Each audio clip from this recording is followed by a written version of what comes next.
Hi, I'm David Cochran. I'm a child psychiatrist, a medical doctor, and medical director of the Can Do Clinic, the Center for Autism and Neurodevelopmental Disorders. And as part of my role in the Can Do Clinic, I work in an interprofessional, interdisciplinary team with an occupational therapist and a speech and language pathologist, as well as a family resource specialist. And I'm happy to talk today about my role in that regard. I'm Sue Swanson, a speech-language pathologist on the Can Do team. Hi, I'm Sandra Osborne. I'm the resource specialist for the Can Do Clinic. I work with the OTs, with the speech therapists, with the psychiatrists, and I help provide resources in the way of community resources, resources for parents on information that they might need, and wherever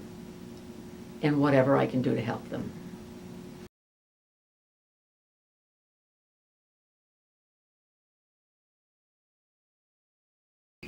I would imagine what is really helpful is when working with a child or adult to have some understanding of their language, to have an understanding of their language development expressively and receptively, and that we do more than just speech production kind of work. Being able to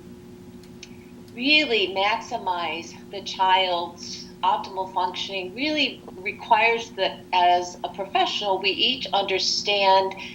the whole system of the child. And I think if the child is going to perform to his optimal or her optimal level, then it's important to provide directions and use language that is at their appropriate level. I think what I'd like the OTs to know about psychiatry's role is just the complex interplay between the child's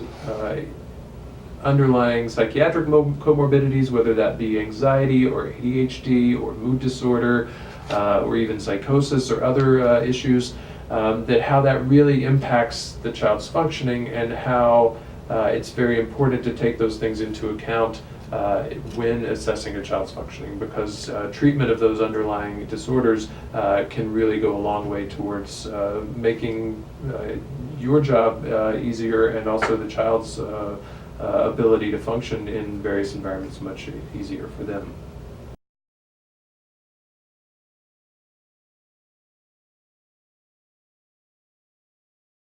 I think helping the other professionals, including the physicians who often have very limited time with the patients, to help them, to help the providers understand what types of physical and emotional regulation issues might be contributing to the child's difficulties, and to be able to communicate in an effective way to those providers what strategies might be helpful in overcoming some of those challenges. Because while I can certainly diagnose and assess and make treatment recommendations in terms of medications or family therapy work or individual therapy work, many times what is very helpful from the occupational therapy perspective is the types of strategies and supports that are helpful for the child in their school environment, in their home environment, and things that I may not be thinking of in my assessments. And so I think just that ability to communicate those issues in an effective way is really key to the OT's role. I really have appreciated understanding what the occupational therapist is looking at and what they are needing to know, and knowing what lens they are using. And to the extent that they can share with me and with the team as to the clinical questions that they are looking at, that helps me in terms of imagining their lens as I'm working with a child. So I think sometimes when there have been challenges, it's been because I haven't appreciated what it is that the occupational therapist is looking for, and then there's a communication breakdown because neither one of us is clear about what we're hoping to assess and then later as a team prioritize.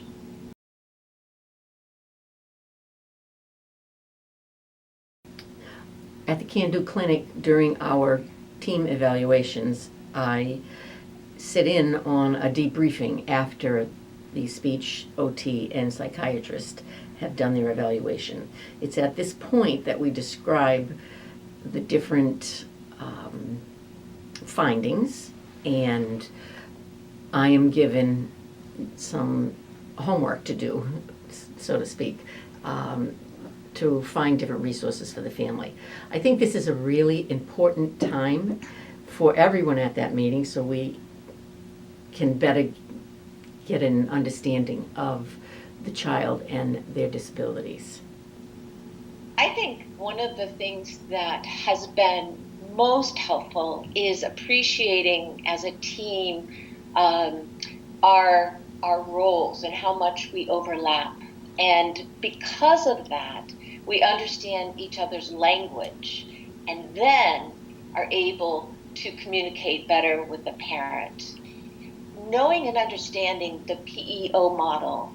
and comparing that and contrasting it with a model that a speech-language pathologist might use, such as the CERTs, we actually are looking at very similar things, but obviously from an OT lens, from a speech-language lens. I think that communication works the best because I now understand that the OT is looking at the activity and the complexity of the activity and what demands that are placed on the child because of that and because of their vulnerabilities. And that helps me understand and appreciate that I, as a speech-language pathologist, may not want to be doing all the speaking and talking, or speaking and targeting the language piece, because it's all the child can do. It's all that the child can do in terms of allocate their cognitive resources to the activity and the complexity of the activity.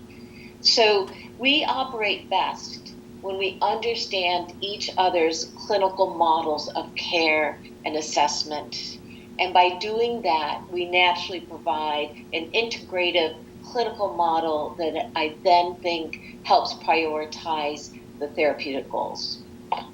I think, one of the things that is always a challenge when assessing these kids with very complex needs is that sometimes it can be very overwhelming in terms of the number of different problems, the number of ways that things can present. And so I think of many examples where kids come in with multiple difficulties in the home, in the school. There may be psychosocial difficulties, there may be family communication difficulties, there may be a lack of supports in the community for the child and the family. And I think what is really helpful in the communication amongst the providers in an interprofessional way is that rather than all of us coming separately to the family with all of our various recommendations and treatment suggestions, able to communicate as a team and decide what are the priorities here, what are the real key issues that need to be addressed, what's the main priority, is the most important thing to be able to get a parent support for this family, or is the most important thing that the child have an appropriate education plan in place, and to be able to prioritize those things so that we're not overwhelming this already stressed family with more information than they can really digest and handle, and that we can help them prioritize the next steps for treatment. And I think that's where the communication between the different providers has been really essential in making those priorities and communicating those to families.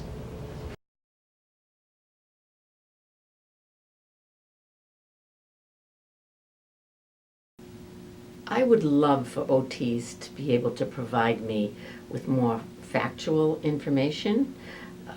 similar to fact sheets, for instance, not only so I can provide them to families, but also, again, so I can learn more about the disabilities and how better to serve. So I think the challenges that I have faced in terms of when communication was not particularly effective was really, frankly, when the OT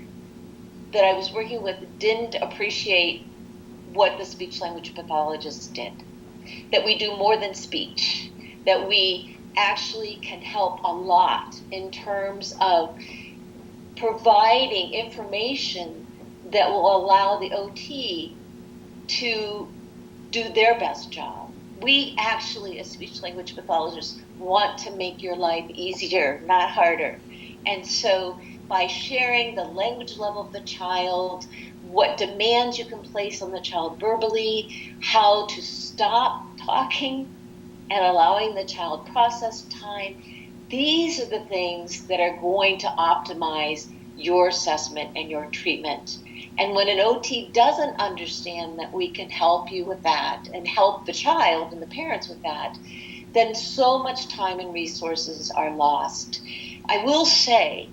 that one thing that just sticks in my mind was when an OT mentioned that she loved her speech pathologist because she made all her picture communication symbols for her. And as much as that is we love doing that, that is not really how we define ourselves. So we want to make the team work, and when we understand what each has to offer, everybody's better off for it. One of the challenges is that it's often can be easier to communicate and provide that communication in the assessment and evaluation process. And then many times that communication can be lost in the subsequent treatment and follow-up. So I think it's important that in addition to working in evaluation teams as in an interdisciplinary way, that as we're providing treatment to the patient,